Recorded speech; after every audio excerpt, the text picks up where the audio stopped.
C'est un événement social et aussi politique dans la mesure où tous les syndicats qui se coordonnent de tous les pays européens pour livrer un message commun et organiser une mobilisation commune sur toutes les politiques d'austérité pratiquées en Europe, quel que soit le degré de cette austérité. Il est évident, et chacun en convient, qu'en Grèce, au Portugal, en Espagne notamment, on atteint des degrés de remise en cause des droits sociaux ou des restrictions sur les budgets publics qui ne sont pas comparables à ce qui se fait en France, mais notre analyse, elle est pour autant commune. Nous avons une politique d'austérité en France, de fait. Dès lors qu'il y a blocage des salaires, qu'il y a augmentation des impôts, qu'il y a réduction des dépenses publiques, certes, ce n'est pas encore à l'échelle d'autres pays, mais c'est pour dénoncer cette spirale qui tire tout le monde vers le bas, quelle que soit la situation géographique de ce pays. La conférence de presse de François Hollande hier, est-ce qu'elle a apporté de l'eau au moulin de cette mobilisation ou est-ce qu'elle rassure ou pas ?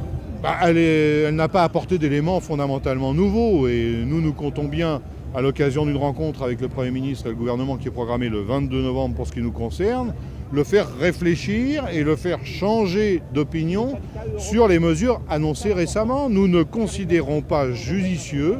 de refaire un chèque de 20 milliards d'euros d'argent public aux entreprises au nom de l'emploi, accréditant l'idée que c'est le coût du travail qui serait responsable du chômage, sans qu'à aucun moment on ne soit plus exigeant auprès de ces entreprises en termes de création d'emplois et de politique salariale. C'est donc de l'argent public qui risque d'être dépensé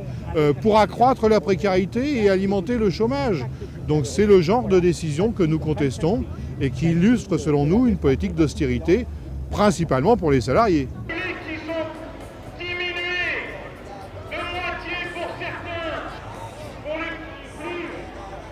Mais dans tous les services publics, pour la santé, c'est le coût du capital qui coûte cher.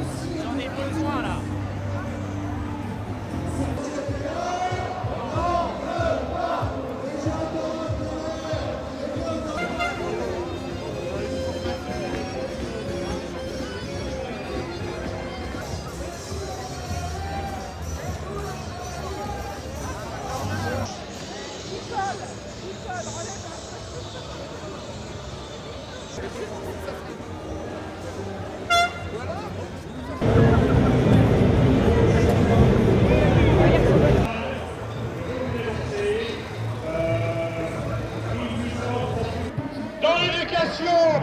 mais dans tous les services publics, pour la santé,